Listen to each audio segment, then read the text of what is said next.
Welcome to Melbourne, Australia, often considered the arse end of the world.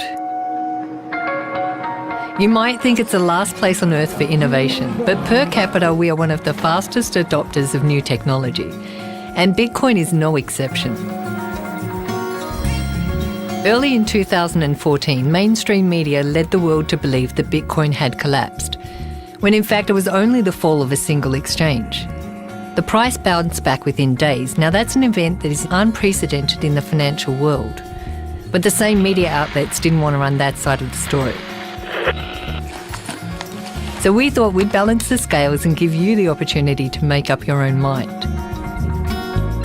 This three-part mini-series will introduce you to some of our innovators, our startups and merchants, our visionaries, and we'll share with you tales of success and the tales of loss.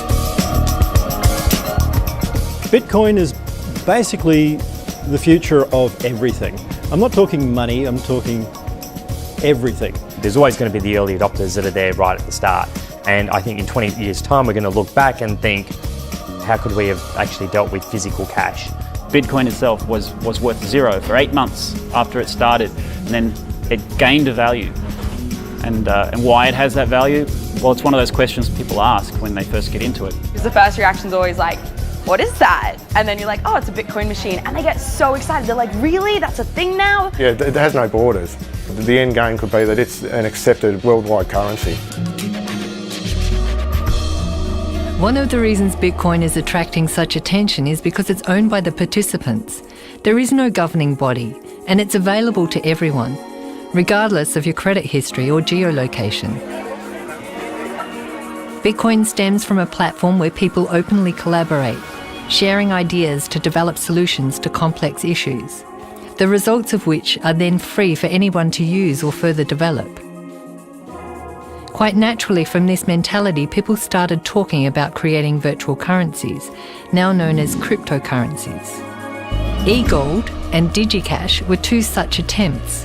However, their centralised nature meant they were easy targets for governments to shut down. In 2009, a mysterious entity known as Satoshi Nakamoto published a white paper to an online community of cryptographers. Security experts and hackers went through the paper looking for weaknesses. Instead, they collectively decided it was bulletproof. In 2010, WikiLeaks made headlines when their accounts were frozen. Under pressure and in the spotlight, they announced they would start accepting Bitcoin. Knowing the code was in its infancy, Satoshi responded with, "WikiLeaks has kicked the hornet's nest, and the swarm is headed towards us." Shortly afterwards, the lead developer Gavin Andresen told Satoshi he was going to a meeting with the CIA. Satoshi disappeared, gone without a trace. What was left behind has rocked the world in 5 short years. Its story has been driven by a passionate community of people from the ground up. We're living in an age where the speed of innovation is critical. Environments that encourage people to collaborate and act quickly on ideas are gaining momentum. This is happening in physical spaces as well as the online world. Welcome to the world of the co-working space.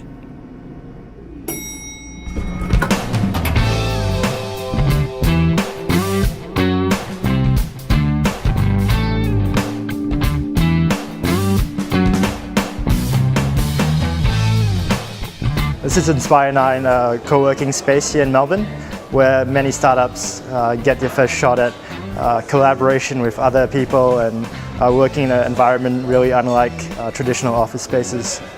You find a lot of resources in other designers, developers, and even business people who are willing to help out and give input into whatever project you're working on.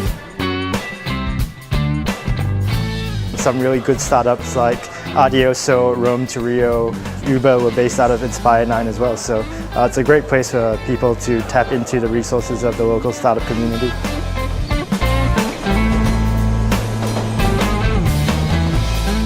Well, it's a hell of a ride, to be honest. The amount of people that we managed to help along the way, that's really a big part of my life. We're not doing it for anything else besides our passion, same like people do project on us for their own passion. And so it's a great experience for me. I would, if I go back, 3.5 years ago, I would do it again, but I probably take half a year break before I start.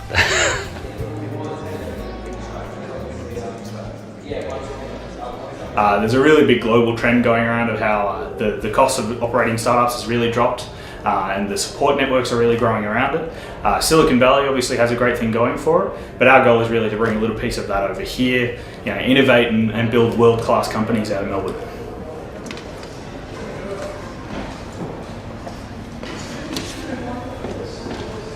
So for people who have been going crazy working from home alone, coming to a co-working space is like a breath of fresh air. And for people who are working at the moment, this is a great alternative to a larger corporation or a big business where maybe the culture is a bit stale. We do believe in doing business, for good. So people, planet, profit. It's also known as the triple bottom line. Essentially what that means is you can never make any business decisions or financial decisions based on profit alone. You do have to take into consideration the people and the planet as well. So while co-working spaces are ideal networking environments to build and create businesses, a cryptocurrency is created by a global network of computers that communicate via the internet. This setup is known as mining, and the people who run them are called miners. George from the Hub explains. Your developers, your software programmers, anybody who deals with systems and numbers, but when they create a network, it will be a network that is made or built so that it doesn't need people as much, right? It can run without people. But at the same time, it's the people that created those systems. The Bitcoin mining community, the miners, their form of expression in terms of networking is through the systems and the numbers.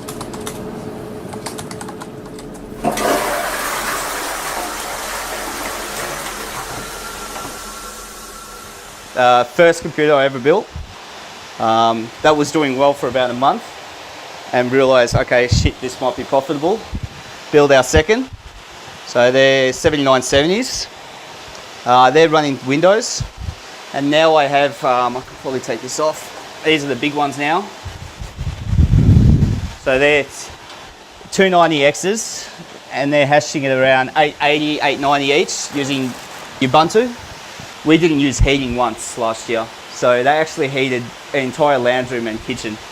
And there was times where we had to open every window in the middle of winter because it was actually too hot. So they did a good job. I've worked out that the concrete is basically a big heat sink, and it extracts cold air off the bottom, and I've pumped cold air to the top, and then I've got an extractor here which pumps to the roof. So sustainability.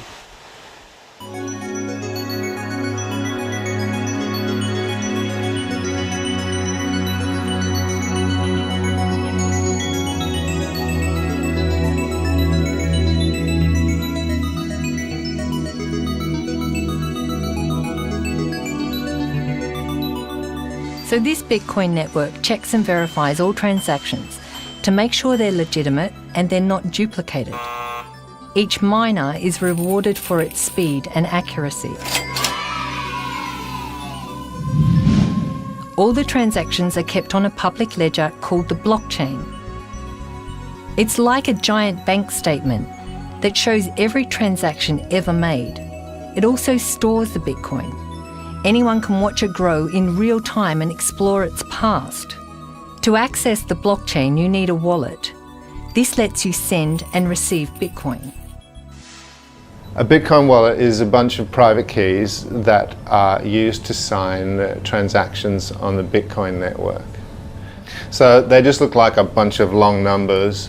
There are about as many private keys possible as there are atoms in the known universe. So we're talking about like 1 with 77 zeros after a different number of private keys. The private keys, they're pretty much just that. You have to keep them secret, because if anybody gets access to your private keys, then they can spend your Bitcoins. Your QR code, good sir. There are different kinds of wallets. There are hot wallets, cold wallets, there's online, offline, hardware, software, all kinds. Essentially a Bitcoin wallet is just a collection of your private keys, just like you would have a key ring. If it's printed on a piece of paper, it's usually called a paper wallet. And all that is you have your private keys and your Bitcoin addresses just printed out onto a piece of paper, usually with a QR code. If you're clever, you can hack all the funds on that. Is it full of money? Find out. So you can then store that somewhere securely, and at any time you can then scan that back in to an online wallet and spend the funds. So you can compare a cold wallet to a safety deposit box, whereas an online Bitcoin client is just sort of like using a bank account. You would use a thin wallet just in sort of everyday use. You wouldn't hold all of your Bitcoins on that, just as you wouldn't hold all of your money in your wallet. You would just carry a small amount of Bitcoins around on a thin client, maybe on your mobile phone. This is the most convenient way.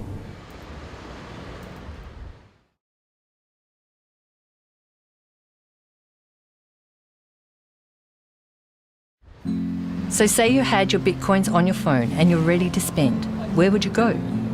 Well, there are many shops, cafes, services and online stores who accept Bitcoin.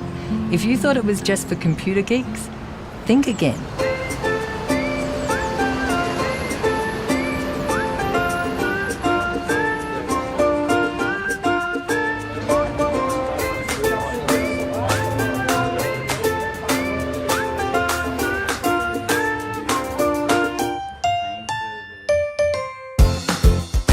My name is Jenny.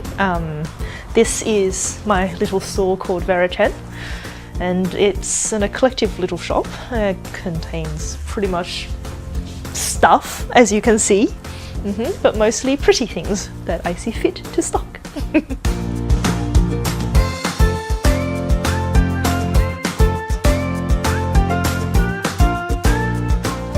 These little things here were the first product that Verichen ever sold to someone who purchased with Bitcoins, and since then I have renamed these products to BitBunny. Our system's also geared up to print up the receipt to say that you have paid in Bitcoin instead of credit or cash or miscellaneous.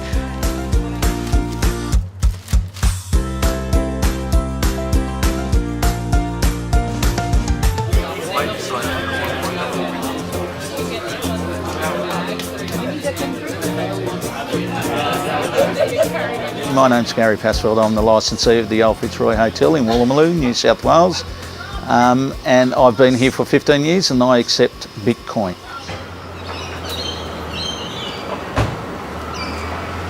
It will be rare that we don't get somebody inquiring about it weekly. It's amazing the exposure we're getting out of it. It's quicker than an EFTPOS transaction. Yes, you do need a tablet, but that's your only outlay. Everything is simple from there.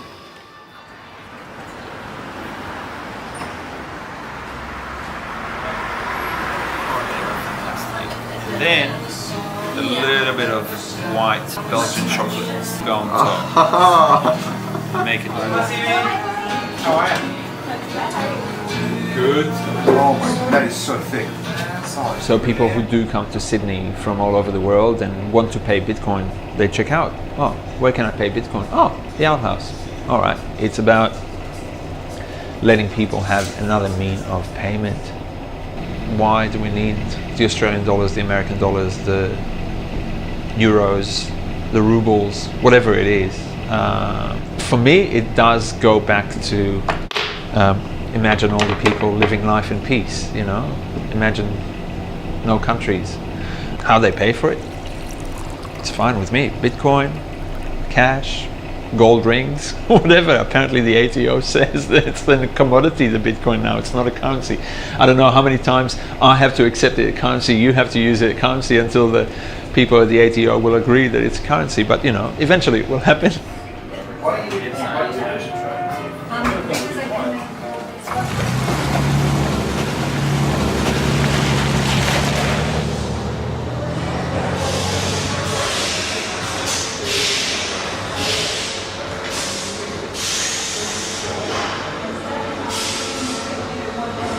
So Tamar is building the flux capacitor at the moment.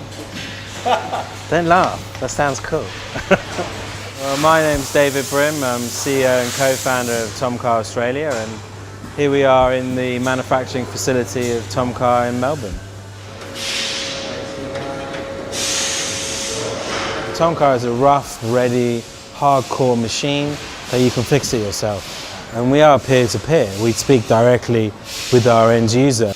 And we name every change after a customer. So there's a sheep station in Western Victoria who wanted an extra grab handle on the driver's side. So that's Deborah and David Bain. So now we've named the grab bar the Bain bar. So you can order the Bain bar now. The high gearing is named after Peter Crombie, who has a big cattle station in Longreach. So the Crombie set for the gearbox, and there's a number of other things like that. We came across Bitcoin through the Melbourne community. I heard about it, and we got interested, and we looked into it, and then we found out some of our suppliers take it. You know, we had a test with one of our suppliers. We bought some parts, and we saved some money internationally. So we've trialed it now with a number of suppliers, and it works, and we're still using it. And then we thought, you know, why not take it? Unlike large corporations who have dedicated finance departments, small businesses are often left in a frustrating world to fend for themselves. Even something simple like sending money overseas can take up valuable time and present large fees that nobody can account for. Latin America, for example, sending money to bank stairs fraught with robbery. I've even lost money, you know, where the bank said it didn't arrive. It's gone through a third-party bank. It's gone through an American bank to be sent to a bank in Guatemala, for example. You pretty much always lose 5% if you're dealing with Australian or UK or American banks. I pay over $1,000 every single year between just tiny little frivolous bank fees. And given how much the banks make out of your personal accounts, my personal account, everybody else's credit accounts, there are fees, there are charges, there are interest rates.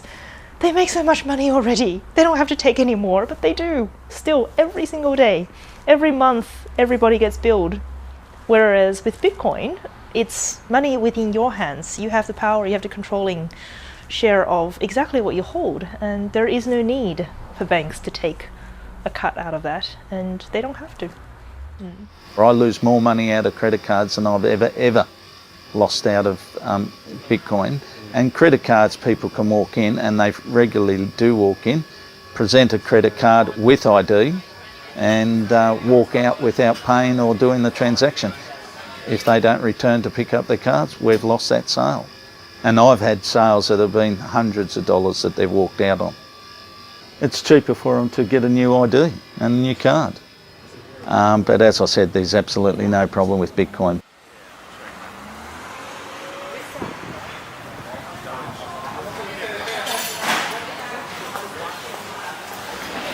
My name's Chris Tay, I'm a pastry chef. This is my shop, Black Star Pastry. We had the first Bitcoin ATM in Sydney installed here about 4 months ago. Yeah, it's been great.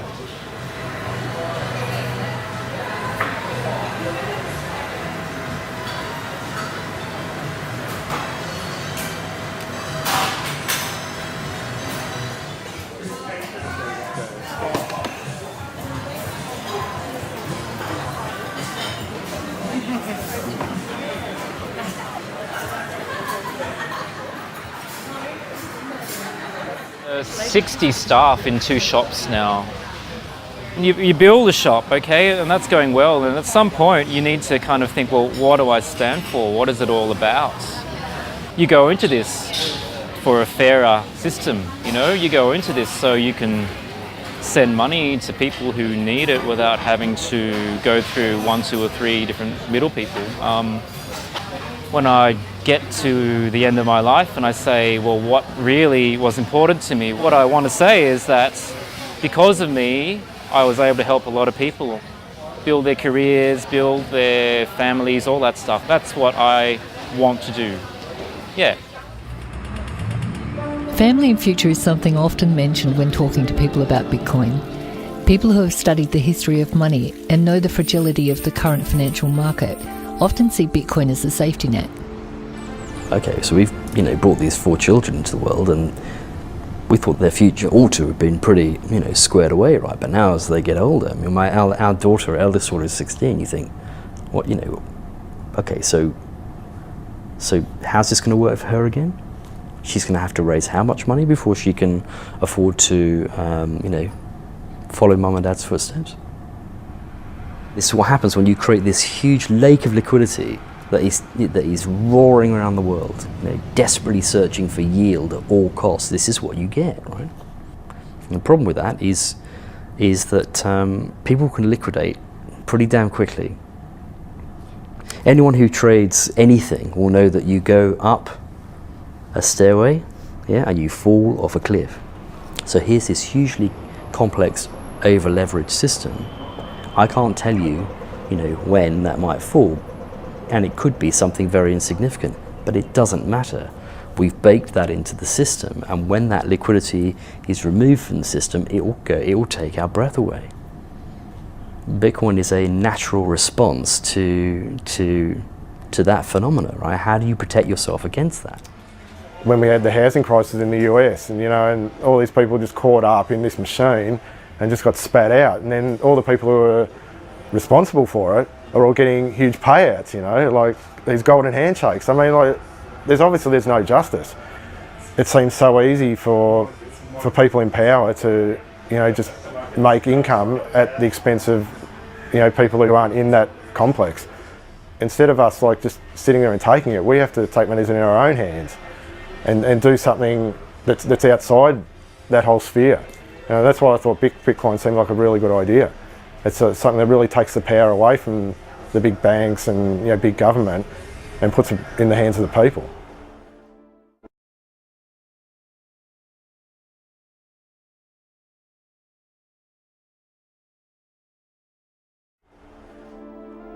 Government regulation is a hot topic, especially when sensitive personal information is requested, then filed away in a centralised system the public have no access to.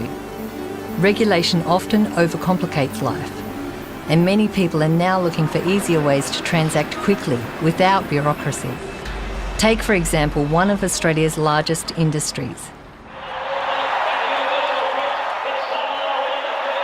So to know what a quantum leap forward Bitcoin is for the gambling industry, you have to consider what it's like gambling with government currency at the moment.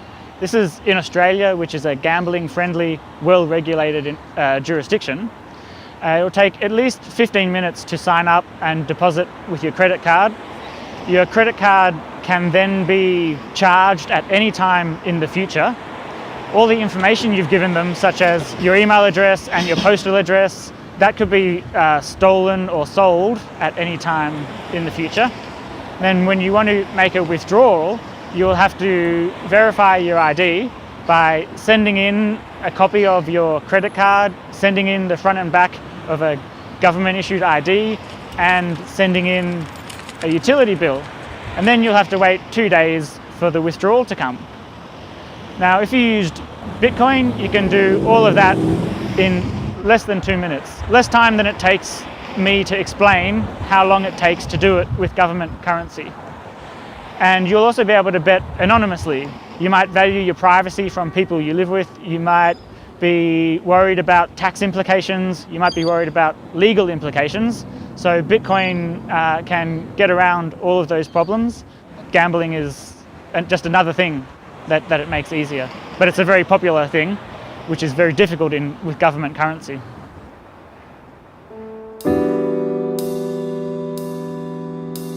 There's a big question about the regulation of cryptocurrencies like Bitcoin. The whole point of cryptocurrencies is that they are designed to work transparently, without third-party intervention, government included. Bitcoin is unprecedented, as there is nothing in our history which compares. It's an intriguing topic, and a great social experiment which is attracting some of the smartest minds in the world, from all walks of life. I mean, Bitcoin is all about people, right? This huge wave of distributed sort of, man, something's got to change, and let's do it. That's what we want to harness. you present people with such a no-brainer that they run out of reasons to say no. And I think if we can achieve that sort of groundswell of support by providing people with the tools that they need to make that difference, then that would be huge. There's a lot of unbanked people in the world, people who don't have access to the world economy. They're pretty much shut out of a bank account. And because Bitcoin is as cheap and easy as sending an email, it's going to make a lot of difference to a lot of impoverished people who are unbanked or underbanked. And as long as people create value for it, which they will, you just can't kill it. It's in too many places, it's everywhere. One thing about Bitcoin is that the rate of growth is most certainly faster than the internet was. People always say, so what should we expect? You know, how long is it going to take to get mainstream adoption? I say, how long do you think it's going to take for the internet to have mainstream adoption? It was in fact only 7 years ago there were no smartphones because they hadn't been invented. So that required everyone to get a new phone, for pieces of hardware to be developed, to be distributed, to be sold in shops. Bitcoin doesn't require any of those things to grow into a commonly used thing. It's more like Twitter adoption or something like that. It just requires someone to poke their screen a little bit and, oh wow, now I've got a Bitcoin address. Well, I guess I can start accepting Bitcoin. Anyone want to sell some to me? Yeah, sure, I'll do that right now. Bam. Cryptocurrencies such as Bitcoin bring absolute transparency to the table. The concept is starting to gain respect from skeptics, and it's encouraging conversation about alternatives to our current archaic financial system. The study of nature shows that change is a constant, it's an evolution, and an integral part of our survival as a species. Our ideas are a reflection of this. We can either protect our ideas by locking them away, or we can set them free and test them against a changing world. This realisation is clearly apparent in the world of software, where we have two models, proprietary and open source. A key way to find out which world you're in is to listen to the language of your environment. How much profit did we make this quarter? How can we make more? We'll have to consult our legal department. Hey, quick, copyright that idea. How can we cut costs? So how can we make them buy more? What else can we sell them? With open source, people break technology to explore what else is possible, to make technology work faster and more efficiently, generally bypassing middlemen and making technology more compatible. The results are slowly making businesses pay attention.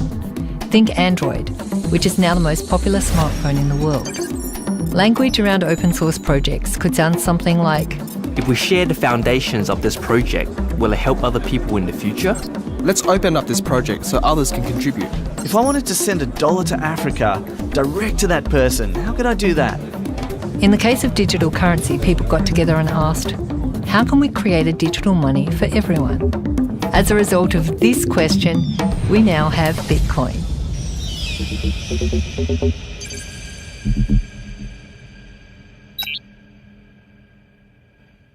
Bitcoin will solve some problems, but it won't solve every problem, and it's not going to be solving democracy for us. It's quite a controversial thing to say, but I think Silk Road was probably one of the better things to happen for Bitcoin. From a legal perspective, a lot of the people in the legal industry I've been speaking to are fascinated because it's so rare that the law has to deal with issues like this.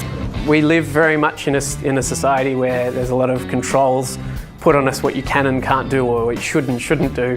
Bitcoin sort of challenges that idea. I've hugged it as well. When it's not working, I'm often thinking, yeah. I said the exact same thing. It's Yeah, I give it hugs all the time. I'm like, hey buddy, how you doing?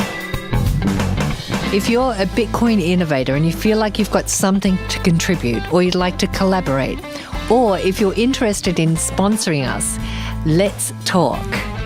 Until then, see you round like a Dogecoin.